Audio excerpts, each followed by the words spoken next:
আসসালামু আলাইকুম। বাংলাদেশ বেতার সিলেট সংবাদ পড়ছি মিলি ঘোষ। আজ 5ই আগস্ট দেশে প্রথমবারের মতো উদযাপিত হচ্ছে জুলাই গণ অভ্যুত্থান দিবস। 2024 সালের এই দিনে ছাত্র জনতার গণ অভ্যুত্থানের ফলে তৎকালীন প্রধানমন্ত্রী শেখ হাসিনা পদত্যাগ করে পালিয়ে যান। ফলে তার 16 বছরের স্বৈরশাসনের অবসান ঘটে। গত বছর দেশব্যাপী চলমান চাকরিতে কোটা বিরোধী আন্দোলন এক পর্যায়ে সরকার বিরোধী আন্দোলনে রূপ নেয়। চূড়ান্ত ফলস্বরূপ 5ই আগস্ট সংগঠিত হয় এই ঐতিহাসিক গণ অভ্যুত্থান। এর জন্য স্বৈরাচারী সরকারের পুলিশ ও দলীয় সন্ত্রাসীদের হাতে প্রাণ দিতে হয়েছে হাজারো ছাত্র জনতাকে। জাতি দিনটিকে যথাযথ মর্যাদায় উদযাপনের জন্য আয়োজন করেছে নানা কর্মসূচি। দিনটিকে সাধারণ ছুটি হিসেবে ঘোষণা করা হয়েছে। আজ 5ই আগস্ট 2024 সালে চলমান সরকার বিরোধী ছাত্র আন্দোলনে উত্তাল সারা দেশ। দেশের বিভিন্ন প্রান্ত থেকে হাজার হাজার মানুষ কারফিউ অমান্য করে রাজধানী কেন্দ্রে একত্রিত হয়। হাসিনার পতনের প্রাক্কালে আওয়ামী লীগ বিভিন্ন স্থানে আন্দোলনকারীদের উপর হামলা চালিয়ে আগ্রাসন প্রদর্শন করে। মার্চ টু ঢাকা ডাকে সাড়া দিয়ে হাজার হাজার শিক্ষার্থী ও দেশবাসী রাজধানী অভিমুখে যাত্রা শুরু করে। দুপুর নাগাদ ভিড় করে হাসিনার সরকারি বাসভবনে। বিকেলে রাষ্ট্রপতি মোহাম্মদ শাহাবুদ্দিনের কাছে তার পদত্যাগপত্র হস্তান্তর করেন হাসিনা।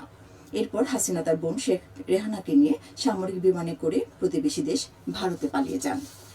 সেনাপ্রধান জেনারেল ওয়াকার উজ্জামান বিভিন্ন রাজনৈতিক দলকে আলোচনার জন্য আমন্ত্রণ জানান। সন্ধ্যায় রাষ্ট্রপতি মোহাম্মদ শাহাবুদ্দিন বঙ্গভবনে বিএনপি ও জামায়াত সহ বিভিন্ন রাজনৈতিক দলের নেতাদের সঙ্গে বৈঠক করেন এবং দ্রুততম সময়ের মধ্যে অন্তর্বর্তী সরকার গঠনের ঘোষণা দেন। ছাত্র জনতার অভ্যুত্থানের ঐতিহাসিক দলিল জুলাই ঘোষণাপত্র ঘোষণা করা হচ্ছে আজ। অন্তর্বর্তী সরকারের প্রধান উপদেষ্টা অধ্যাপক মোহাম্মদ ইউনূস বিকেল 5টায় জাতীয় সংসদের দক্ষিণ প্লাজায় জুলাই ঘোষণাপত্র পাঠ করবেন। বাংলাদেশ টেলিভিশন ও বাংলাদেশ বেতার জুলাই ঘোষণাপত্র পাঠ অনুষ্ঠান সরাসরি সম্প্রচার করবে। জুলাই গণঅভ্যুত্থান প্রথম বর্ষপূর্তি উপলক্ষে আলোচনা সভা ও মিলাদ মাহফিল অনুষ্ঠিত হয়েছে গতকাল সিলেট বেতার কেন্দ্রের অডিটোরিয়ামে। এতে সভাপতিত্ব করেন আঞ্চলিক পরিচালক আব্দুল্লাহ মোহাম্মদ তারিক। এতে জুলাই অভ্যুত্থানের শহীদদের স্মৃতির প্রতি গভীর শ্রদ্ধা জানিয়ে তাদের রুহের মাগফিরাত কামনায় দোয়া অনুষ্ঠিত হয়। এ সময় কেন্দ্রের সকল বিভাগের কর্মকর্তা কর্মচারী, কলা কুশলী, শিল্পীগণ উপস্থিত ছিলেন। ডিজিটাল সিলেট সিটি প্রকল্পের কার্যক্রম মূল্যায়নে সিলেট উসমানী মেডিকেল কলেজ পরিদর্শন করেন আইসিটি শ্বেতপত্র টাস্কফোর্সের সদস্যগণ। গতকাল কলেজ হাসপাতালে সেবায় মান বৃদ্ধিতে অটোমেশন কার্যক্রম পরিদর্শন শেষে অংশীজনদের সাথে মতবিনিময় সভা অনুষ্ঠিত হয়।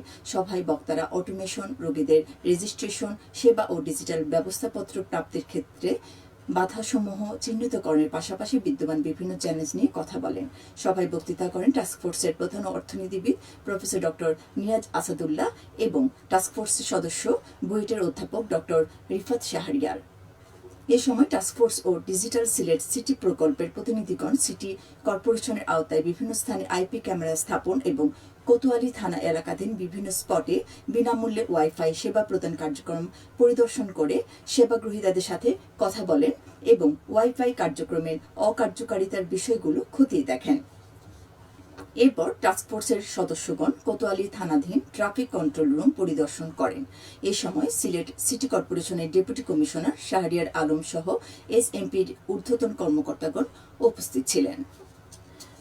মাতৃবৃক্ষ নির্বাচন, বীজ সংগ্রহ, সংরক্ষণ এবং রোপণ বিষয়ে দিনব্যাপী প্রশিক্ষণ কর্মশালা অনুষ্ঠিত হয়েছে মৌলভীবাজারে।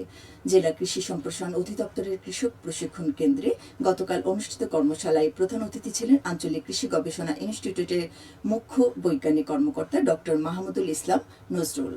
কর্মশালায় 160 জন কৃষক কৃষানী অংশ নেন। বাংলাদেশ বন গবেষণা ইনস্টিটিউট এর আয়োজন করে। খেলার খবর ক্রিকেট।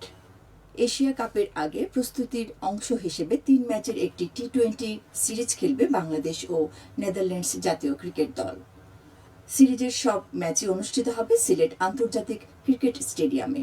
বিষয়টি নিশ্চিত করেছেন বাংলাদেশ ক্রিকেট বোর্ডের cricket operations chairman Nazmul Abedin Fahim. Asia cup অনুষ্ঠিত হবে সংযুক্ত আরব আমিরাতে, যেখানে ব্যাটিং সহায়ক কন্ডিশন বিরাজ করে। সেই কন্ডিশনের সঙ্গে মানিয়ে নিতে সিলেটকে আদর্শ প্রস্তুতি ভেন্যু হিসেবে দেখছে বিসিবি। সবশেষে আবহাওয়া। সন্ধ্যে 6টা পর্যন্ত পূর্বাভাসে বলা হয়েছে সিলেট সহ পার্শ্ববর্তী এলাকায় আজ কোনো সতর্কবাণী নেই এবং কোনো সংকেতও দেখাতে হবে না। আজ সিলেটে সূর্যোদয় হয়েছে 5টা 21 মিনিটে এবং সূর্য অস্ত যাবে সন্ধে 6টা 34 মিনিটে। সংবাদ শেষ হলো। আমাদের পরবর্তী স্থানীয় সংবাদ প্রচারিত হবে বিকেল 4টা 30 মিনিটে।